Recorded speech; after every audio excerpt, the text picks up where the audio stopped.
Hello and welcome to my review of The Lord of the Flies by William Golding. Lord of the Flies was first published in 1954, not long after the end of the Second World War, during which Golding served with the Royal Navy.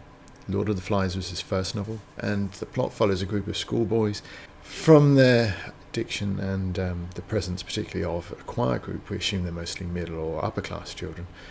These boys are marooned on an unpopulated island by a plane crash, and there are a number of hints that the crash was caused by an ongoing war. Of the survivors, Ralph is elected leader, angering Jack, who was the other main candidate. The relationship between the two of them will grow rapidly more fractious as the story progresses. The boys set about building shelter and foraging for food, though Jack describes his choir as hunters, and they attempt without much success early on to try and kill the wild pigs that also live on the island. The younger boys, largely ignored by the older boys, are regarded altogether as little uns, and they speak of their fear of a beast living on the island. Though dismissed by Ralph and initially by Jack, Jack gives the story some credibility by saying that if there was a beast he'd hunted and kill it. The idea from there takes hold, so much so that when Jack's hunters actually do kill a pig, they leave its head on a spike as an offering to the beast. One of the boys, Simon, discovers the truth about the beast, that it's just the remains of a pilot who is shot down, and attempt to inform the others, but they are crazed by the events of the day, and Simon is mistaken for the beast and murdered. From there things turn even more vicious. More and more people leave Ralph's group and join Jack's until he is alone and hunted himself. Lord of the Flies is an incredible book with an incredibly bleak view of humanity. It's 50% amusing and 50% slightly worrying that a teacher can have a view like that of young people. Though it's important to extend the analogy that this book is about young people, but the extension of their behaviour towards the rest of humanity is clear when Piggy asks, "What would the adults think?" or words to that effect, yet the beast that terrifies them is both themselves and a dead man, a casualty of a war that rumbles away in the background of the book. The behaviour of the children and adults then is clearly comparable, especially with the evil of the Second World War so fresh in the memory. But it's interesting to compare this outlook on humanity with that of a similarly themed book, Robert Heinlein's Tunnel in the Sky, which came out the year after. In Tunnel in the Sky, a mixed group of young people, boys and girls, are stranded on an alien planet, yet make a pretty decent stab at building their own society. Heinlein in his earlier and mid-years at least had a generally positive attitude towards young people, though perhaps that's because his experience of pedagogy was limited to his books and not the classroom. It's interesting to consider if Heinlein's book was a response to Golding's, but Patterson describes it as a pure coincidence. What isn't in doubt is that Flies was written as a response to Ballantyne's Coral Island, which, while less thoughtful than Heinlein's effort, shares his more positive attitude. But Golding considered that the war had proven that there was evil in all of us, and that it was only civilization that held it back. We see on the island fear erode Ralph's more democratic regime, the deliberate and aggressive sidelining of the more intellectual and spiritual figures of Piggy and Simon, and the collapse into autocracy under Jack. You could certainly consider that analogous of the rise of almost any dictator figure in history. It's a nuanced and thoughtful depiction, with Ralph left looking powerlessly at the conch, the symbol of this democracy, and realising that the power has failed is particularly striking. The use of the language here is effective as well. You can see the charts on the screen that they show up the frequency of Golding's use of boys versus his use of savage, and the gradual move from one to the other. The indeterminate time jump that takes place at the beginning of chapter 4, particularly demonstrated by the gradual decline in the quality of the shelters that the boys build. Together with this shift in language, it makes the final page depiction of Jack's vicious tribe as a semicircle of little boys a sudden and harsh reminder of the realities of what Golding has actually depicted.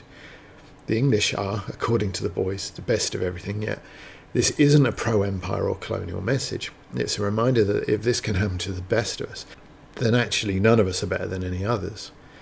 Evil and savagery are in all of us, and the way that the earth sighs at Simon's death speaks of a kind of inevitability.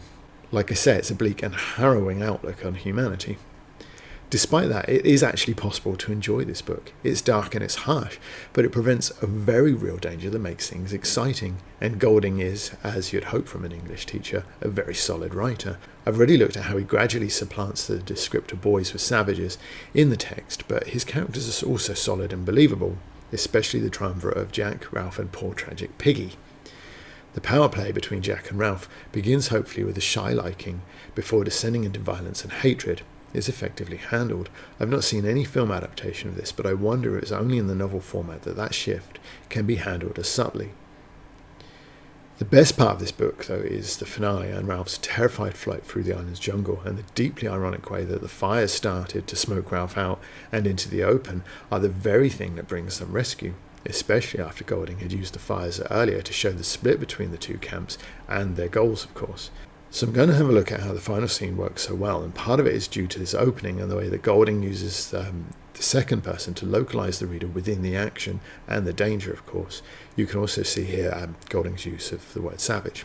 I'm just going to show you a single paragraph from that finale, from Ralph's flight, and I'm going to compare it to a scene in Steinbeck's Of Mice and Men that goes for a completely different tone, because I want to show a little bit of how it is that Golding creates that sort of excitement and tension.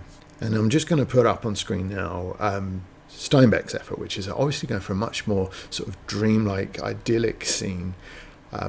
Nothing like the sort of tension and excitement that Golding is trying to build. And the word count here is vaguely similar. Steinbeck's is 170-something, nearly 180 words, and the paragraph that I've chosen from Lord of the Flies is 240. In both passages, I've underlined the main verb of the clause, I've highlighted the word and I've italicised verbs that are doing something else, be they a gerund or whatever.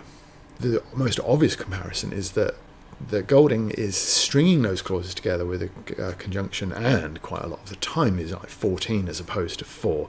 It does help generate sort of a degree of movement, but the real contrast is actually in the verb use, and you can see that it's these words that I've italicised as much as the main verbs that are really helping Golding create a pace that sort of drives this scene. Obviously the verb choices matter. You have screamed, shot, burst, screaming, snarling, swung, tumbled, swerved, flew, beating, racing, running, crying, crashing. There's a real sense of that pace and movement, of course, which you'd expect because Ralph is running away from the pursuing pack. Though those verbs have at times a hint of violence in them, we come back to Steinbeck's version, then we have a path beaten twice, climbed, hurried, pounded, laboured.